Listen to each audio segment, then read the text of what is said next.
Usomye muri Matayo 28 uyu murongo wa 19 n'uwa 20 haravuga neza igikorwa Yesu yadusigiye igikorwa cyo guhindura abantu ngo tubavane mu byo bahoramwo tubahindure abigishwa. Aravuga ngo nimugende mu mahanga yose muhindura abantu kuba abigishwa, bemeye mubabatize mu izina rya Data n'iry'Umwana n'irya Mpwemu Yera, hanyuma muce mwongera ko kubigisha ivyo nabageze, muce mubigisha ivyo natwe twakiriye, ivyo yatugeze, ivyo tumaze kumenya, ivyo twahawe, natwe duce tubigisha kuvyitondera. Acara twemerera ngo azoba ari kumwe natwe gushika ku muhero w'isi, gushika agarutse canke gushika upfuye ubandanye uroba abantu, azoba ari kumwe nawe. Haleluya. Ico dusabwa rero nukumvira, genda. Erega yaradutumye ngo tugende, nimuze tugende tumwumvire, hanyuma tugende duterere urusenga turobe. Kandi ubwami bwo mwijuru ngo busa n'urusenga runiniya rwaterewe mu kiyaga, hanyuma ngo rujamwo ifi nini na ntoya zivanze. Haleluya.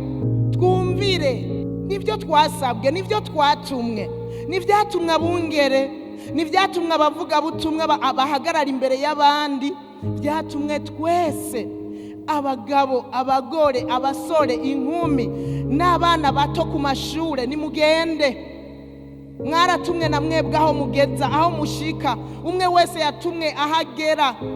Nimugende mu mahanga yose, aho uzoshika hose urahamagariwe kuvuga ubutumwa bwiza. Umvira rero jewe nawe tugende, kugira ngo bizokunde turobe imitima y'abantu. Igituma jewe nawe tukiriho nukugira ngo tuvuge ubutumwa bwiza. Jewe mbonye nongewe iminsi yo kubaho, naravuze ngo mana, burya sindabwira abakenewe kubwirwa, sindabwira lo maximum possible y'abantu jewe ntegerezwa kubwira jewe, kuko hariho abantu jewe ntegerezwa kubwira, nawe urafise abutegerezwa kubwira. Burya ntuhapfe uraba jewe ngo ni jewe biraba, urafise wewe abutegerezwa kubwira, nanje ndafise abo ntegerezwa kubwira.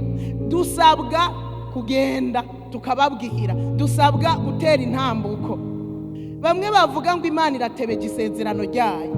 Petero yababwiye ngo Imana ntiritebeje uko bamwe bavyiyumvira, ngo ariko yihanganira mwebwe. Avuze ngo yihanganira mwebwe, nabonye jewe yihanganira n'abatarakizwa.